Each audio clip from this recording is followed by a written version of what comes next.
Mga Hukom Kapitulo 4. Tinawag sina Deborah at Barak. At ginawa uli ng mga anak ni Israel ang masama sa paningin ng Panginoon, nang mamatay si Aod.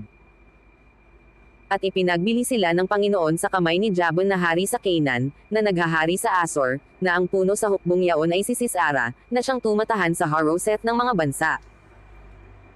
At dumaing ang mga anak ni Israel sa Panginoon, sapagkat siya'y may 900 na karong bakal, at 20 taong pinigoten niyang mainam ang mga anak ni Israel. Si Deborah nga, na propetisa, asawa ni Lapidoth, ay naghukom sa Israel ng panahong yaon. At siya'y tumahan sa ilalim ng puno ng palma ni Deborah, sa pagitan ng Rama at Bethel, sa lupaing maburol ng Ephraim, at sinampa siya ng mga anak ni Israel upang pahatol.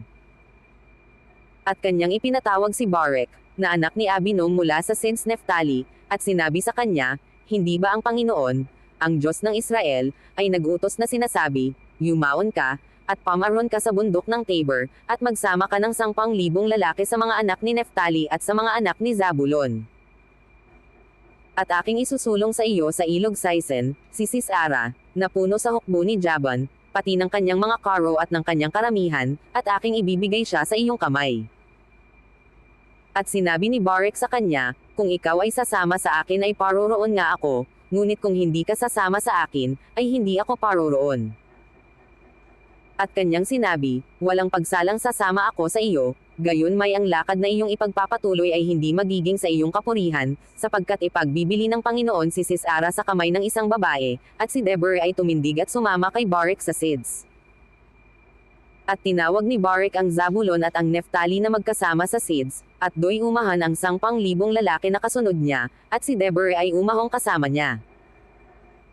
Si Heber nga na Saneo ay humiwalay sa mga Saneo, sa makatuwid bagay sa mga anak ni Hobab, na biyanan ni Moises, at itinayo ang kanyang tolda hanggang sa Encinas sa Zananim, na nasa siping ng Sids. Ang mga Kanaanita ay natalo. At kanilang isinaysay kay Sisara na si Barak na anak ni Abinom ay umahan sa bundok ng Tabor. At pinapagpisang magkakasama ni Sisara ang lahat niyang mga karo, na 900 karong bakal, at ang buong bayan na kasama niya, mula sa Haroset ng mga bansa hanggang sa ilog Sisen. At sinabi ni Deborah kay Barak, tumindig ka, sapagkat ito ang araw na ibinigay ng Panginoon si Sisara sa iyong kamay, hindi ba lumabas ang Panginoon sa harap mo?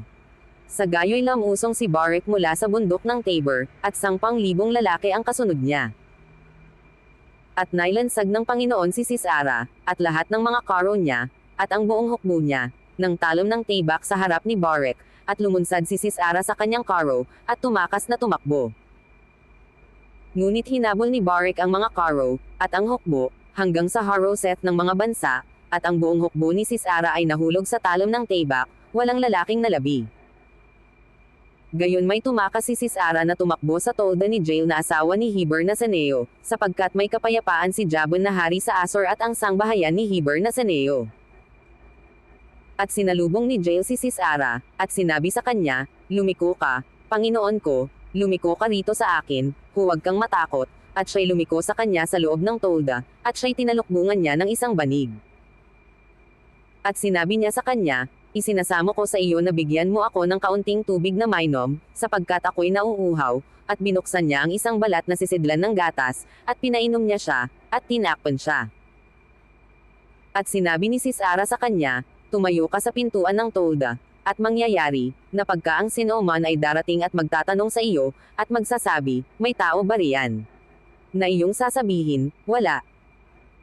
Nang magkagayo'y kumuha si Jael na asawa ni Heber ng isang tulos ng tolda, at kumuha ng isang pamakpok sa kanyang kamay at naparoong dahan-dahan sa kanya, at itinusok ang tulos sa kanyang pilipisen, at pinalagpasan siya hanggang sa lupa, sapagkat siya'y nakatulog ng mahimbing, sa gayo'y nang lupaypay siya at namatay.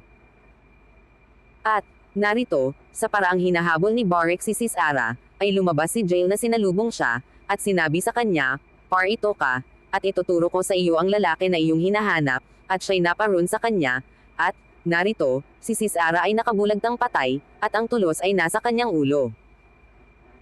Gayon pinasuko ng Diyos ng araw na yaon si Jabin na hari sa Canaan sa harap ng mga anak ni Israel. At nanag ang kamay ng mga anak ni Israel ng higit at higit laban kay Jabin na hari sa Canaan, hanggang sa naigiba nila si Jabin na hari sa Canaan.